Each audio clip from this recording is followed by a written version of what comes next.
Hello mga kamadam ka sir, magandang araw. Magluluto po tayo ng sarsyadong tilapia. Bali, nagpainit pa ako ng mantika tapos priniprito ko na po yung ating isdang tilapia. Masarap po ang ganitong luto. Simple lang. Tapos yan po yung mga sangkap ng ating lulutuin. Bawang, sibuyas, itlog, 4 na itlog po yung aking lalagay para masarap.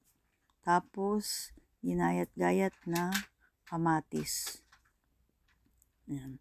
Mura po kasi ang kamatis ngayon, kaya naisipan kong magluto ng sarsyadong tilapia. Ayan po yan, aking mga sangkap na lulutuin. Tapos, naprito ko na po lahat yung isdang tilapia. Aahunin ko na po yan. Bali dyan na po ako magigisa ng bawang at sibuyas. Paluto na po yung ating isda. Ayan.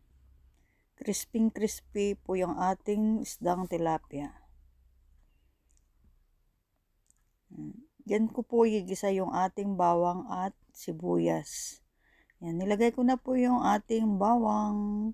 Gisa-gisa lang po mga kamadam ko sir. Tapos lagay na rin po natin yung sibuyas. Sibuyas po na puti ang aking gamit. Ayan. Gisa po natin mabuti para hindi malansa. Kapag namoy na natin yung mabangong aroma ng ating bawang at sibuyas, lagay na rin po natin yung kamatis. Ayan. Masarap po yung ganyang luto ng ating kamatis. Gisa po natin mabuti para hindi po malansa yung ating lulutuing sarsyadong tilapia. Madali lang din po maluto ang ating sarsyadong tilapia. Tapos lagyan din po natin ng pamintang durog. Ayan. Pagkatapos po ng pamintang durog, lagay na rin po natin yung asin. Tansya-tansya na lang po mga kamadam kasi yung ating asin nilalagay, baka kasi mapaalat. Tapos sunod na rin po natin yung betchin. Kapag ganyan na po yung itsura ng ating ginisang kamatis, lagay na rin po natin yung ating itlog na binatil. Ayan. Nakakatakam po. Itsura pa lang, ulam na. Ang sarap po ng ganitong ulam. Sarsyadong tilapia. Ayan. Tapos, halo-haloin po natin para mahalo po yung itlog sa ating kamatis.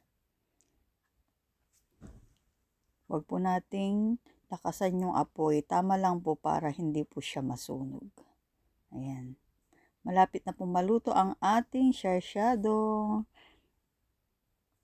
Halo lang po ng halo. Ayan. Tapos, tikman po natin kung kulang po tayo sa ating sangkap na asin, lalagyan po natin ng konting patis. Ayan. Nilagay ko na rin po yung ating prinitong tilapia.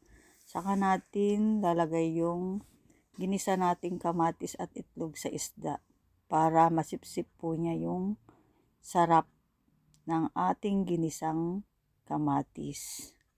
Ayan na po ang ating sarsyadong tilapia. Masarap po, simple lang pero masarap at masustansya. Ayan na po ang ating sarsyadong tilapia. Kain na po tayo mga kamadam ko sir. Thank you po sa inyong panunood. Salamat po. Bye-bye.